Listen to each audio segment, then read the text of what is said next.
What have you learned from your audience feedback?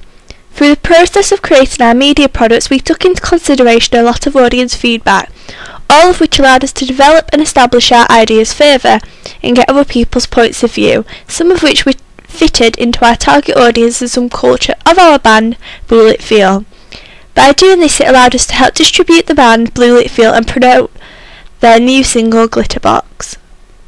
In 2007, Andrew Keane came up with the theory A Cult of an Amateur.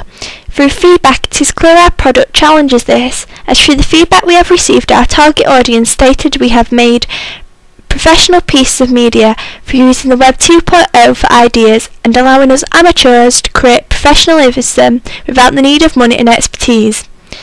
We are craftsmen, Richard Sennett said in 2008, as we have been able to engage with our work and show passion because it's something we have enjoyed and through feedback have been able to improve until we feel satisfied with our music video and ancillary products.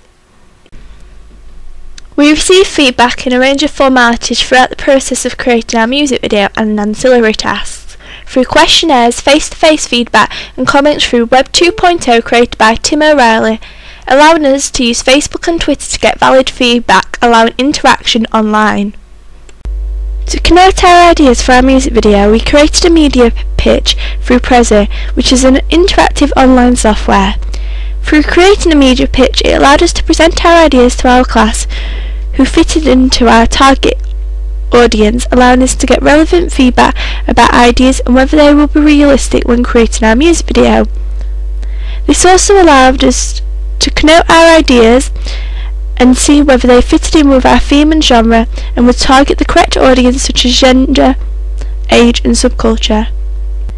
Through presenting this, we got a range of feedback through our questionnaire, which we created with a range of both qualitative and quantitative questions, as some questions we felt more detailed answers were valid and would be more helpful within the scenario.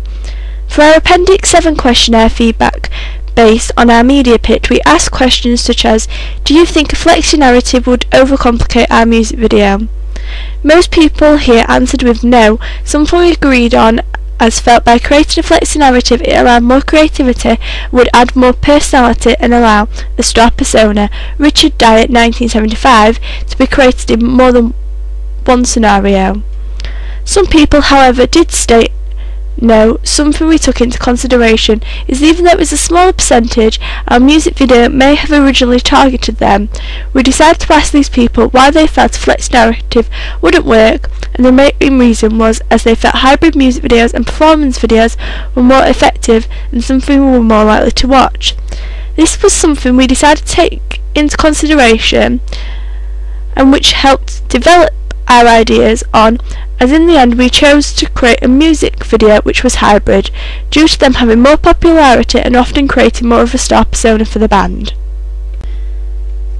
We also got feedback from our teacher for our media pitch. Her main feedback was to develop our narrative ideas, as we knew we wanted to do a flexi narrative and new locations and themes, however didn't have a main narrative. We took this into consideration and decided to write down some narrative ideas and watch more music videos which had the same target audience as our music video would have and had a similar vibe and feel. The band we were using are also a local band, so we did some research into what bands they took inspiration from, as well as looking at their band page on Facebook to see whether we could get a feel of their personalities and characters, so through the narrative we could create a star persona. Through dealing this, we developed more ideas which we felt would work effectively to create a star persona, as well as creating ideal self or ideal partner with our characters, Carl Rogers 1980 or male gaze, which is Laura Mulvey's theory 1975. Our teacher also stated that doing a hybrid music video may be more effective, something we originally disagreed with, as felt due to us having so many narrative ideas we wouldn't have enough time within our music video to make it into a hybrid. However, after creating a first draft just as a narrative, we didn't feel it flowed effectively and felt adding some footage of the band would make it flow better and create a stronger star persona and connote the theme stronger. So we took her feedback into consideration and added some live footage of our band, turning our music video into hybrid. This live footage was took at Lead Mill in Sheffield, creating the grunge feel and connoting our band's subculture. For our music video, we also got some friends who fit into our target audience and subculture to watch our music video and give us feedback. When receiving this feedback, one of the key aspects which kept coming up was the use of ghost shots and how effectively they worked, yet how we needed to use them throughout to connote the correct vibe and create a house style for our music video. Due to our drummer having a range of different beats and riffs for our draft, some of the cuts were out of beat and didn't work effectively. This is something we worked on for our final music video, and the beats we took to our advantage, making the cuts look more interesting using both fast and slow cuts and beats. One comment we received was that the ending with the lanterns didn't connote the same feel as the rest of the music video, as seemed much slower, and that the lanterns looked very simple and were uninteresting. Due to this feedback, we edited this section, adding more cuts and using a wider range of shot types, such as close-up shots and long shots, and then combining the two in ghost shot format, making sure it fitted with the rest of our music video and appeared more interesting. For our ancillaries, we received feedback throughout the process, as had a range of different ideas, all of which we felt would work effectively, so experimented with a range and asked for feedback to see which people thought were better. Our original ideas for the digipack, it was clear they were too simple and didn't connote the correct vibe or show enough editing techniques and our potential.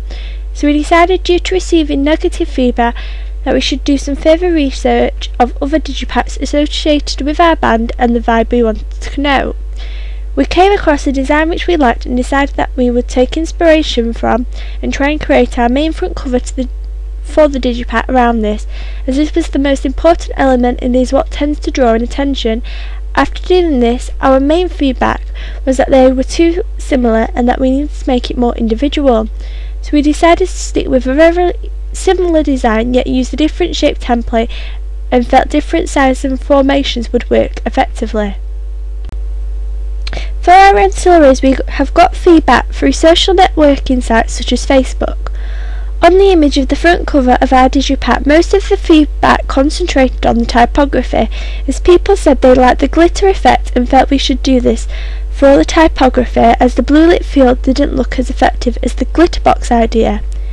This is something we have experimented with, however didn't feel it stood out as well due to the lack of boldness.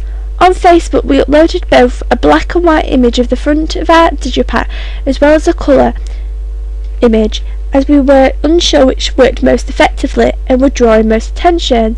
The feedback we got was to use the colourful design, as it had a lot of blue within it, so it connoted the band's name and drew in attention a lot more. After taking all feedback into consideration and finalising our ancillaries, we uploaded them to Twitter to get opinions from a range of people, some of which fitted into our subculture. All of this feedback was positive and complemented the essence we created, for example with the colour scheme and use of imagery. One person in particular stated that if this was a real product for a band, they would listen to the band and the ancillary is appealing and connotes an interesting vibe. Another person stated it was clever how we associated the colour scheme with the band themselves and the song using blue glitter effects. All this feedback was positive, showing that we have progressed and now completed a professional piece of work. We also re-uploaded these to Facebook to again get more feedback and people's opinions, where one person in particular stated that they felt this looked better than some of the professional digipacks they see in HMV, as it was very vibrant and eye-catching and drew in attention. We also uploaded our music video to Facebook, where we got some likes and comments complimenting it on how professional it was and the vibe it connoted. The band also commented saying this is awesome and how nice the editing techniques were and how great the filming was, showing that we were able to connote the correct subculture and create the vibe and star persona we wanted to for the band. We also uploaded our music video to YouTube, which is the most popular music video website in the UK and allows us to distribute our work to a large target audience. Through this, our music video has been watched over 100 times and also has 2 likes, which is only a small amount of views and likes, but due to no dislikes and some views shows positivity, and we are helping to distribute the band Blue Lit Feel, and fans and followers of the band like how we have done this through our music video.